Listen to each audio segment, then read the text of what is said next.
Guys, what is going on? Welcome back to the GVT show. I'm your host, Victor Hines. Hope you're all doing all right, and it's a pleasure to have you here with me as always. So it's another random facts video. I remember last week when I released the very first video of this segment, I told you I'd be doing a random facts video once each week. I'm a man of my word, and here we are. So, are you guys ready to learn something new about the greatest game on the planet, football?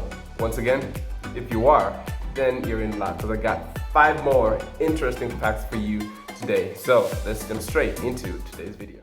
Alright, so we'll start off here. Recently, I read about the longest penalty shootout ever. You know, these days we see penalty shootouts won at 4-2, 3-1. Have you ever asked yourself or thought about how many penalties were involved in like the longest penalty shootout ever? Or you know, what happened if both teams kept on missing the penalties or both teams just kept on scoring their penalties?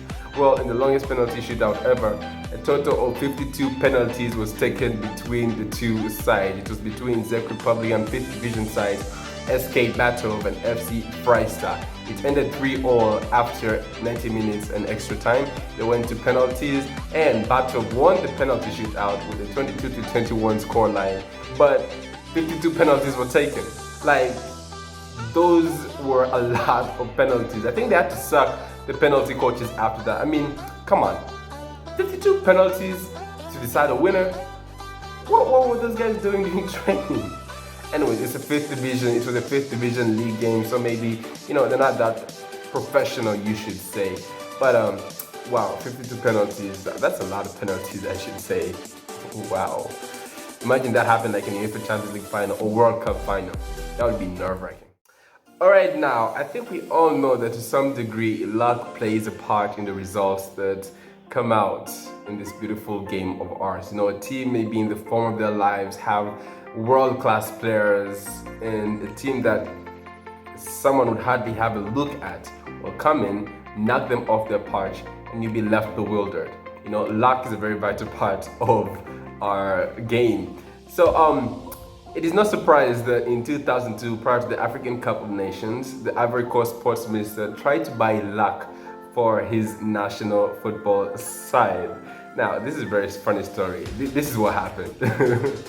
Now, the sports minister took measures perhaps only Africans would take and offered a $2,000 financial reward to the witch doctors commissioned to help the national team in the Africa Cup of Nations. Now, only the fact that he was willing to offer them $2,000 to help them is funny enough, but it gets much funnier. After they went through all those extreme measures, Ivory Coast got knocked out of the African Cup of Nations in 2002 in the group stages. Not like they were so close, just so close, but they left the tournament with 1 point and they were sweeping the bottom of their group. That's just, you can't buy luck. You just cannot buy luck. And I think God was looking up at them and was like, nah, that ain't gonna work. That ain't gonna work. Let me show you what happens when you decide to force luck on your side. And it's just a funny story. Lesson, do not try to buy luck, alright? It will find you. Alright, now, this next piece of fact is for the Real Madrid fans, I should say. Now, we've all known just how good Real Madrid are. They've been a superpower club for as long as I can remember. Now, in 1980, it just seemed that success was running through this club from top to bottom.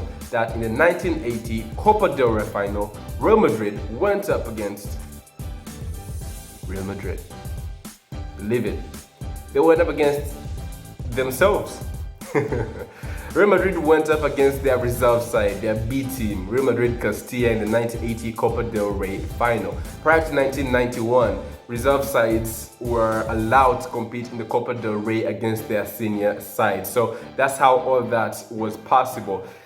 The Real Madrid side had managed to beat half of the teams in Spain, and the Real Madrid reserve side had managed to beat the other half of the teams in Spain, and they went up against each other. Now, the game ended in 6-1 victory for Real Madrid, but there were really no hard feelings because after the game, they all posed with the trophy. I mean, the trophy was still going back to the same home.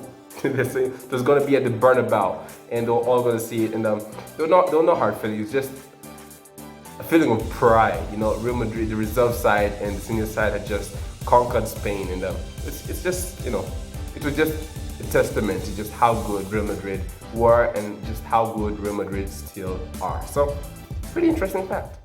Alright, so for this next fact, I'm gonna need you guys to sharpen your hearing senses, open your ears wide, and listen. You may not know a word of what I'm gonna say, but listen. Nooit opgeven altijd doorgaan, aangenaam door vermaak en nuttig door ontspanning, combinatie breda. I deserve a round of applause for that. I deserve a round of applause for that. So what I just said or read out loud is the name of the football club with the longest club name ever registered by FIFA. Now, forgive my accent because I'm not Dutch. It's a Dutch club that plays in the Netherlands. And well, let me put it out there and let me see if you guys can try to pronounce it. You can try it out.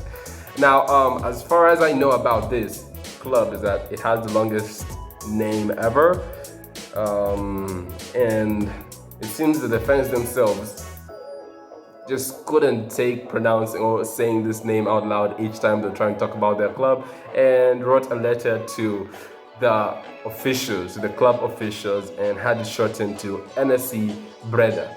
But I mean, wow, that I think if I had a cooler Dutch accent, it would sound much cooler. I mean, I would really like to pronounce it the right way. It sounds cool to pronounce.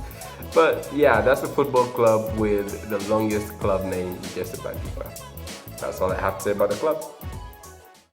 Zlatan Ibrahimovic, one of the most iconic footballers of our generation, if not football history.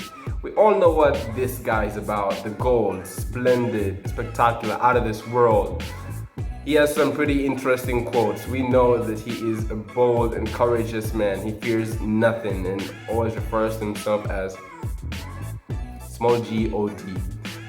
Now, Zlatan Ibrahimovic, this next fact, I'm pretty sure you all know about it. He's never won a UEFA Champions League. But if you read between the lines, you will find out that Zlatan Ibrahimovic has played for 6 UEFA Champions League winning sides but never won a medal himself. He's played for Ajax, Inter Milan, Barcelona, Juventus, Man United, and AC Milan.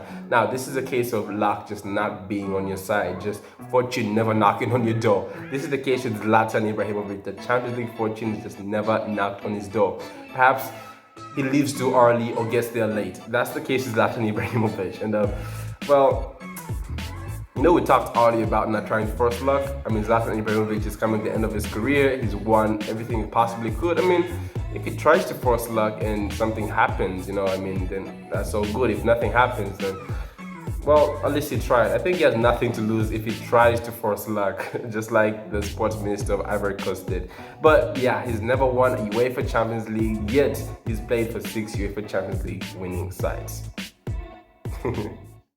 What football club has the longest name? Oh, Nooit opgeven altijd doorgaan.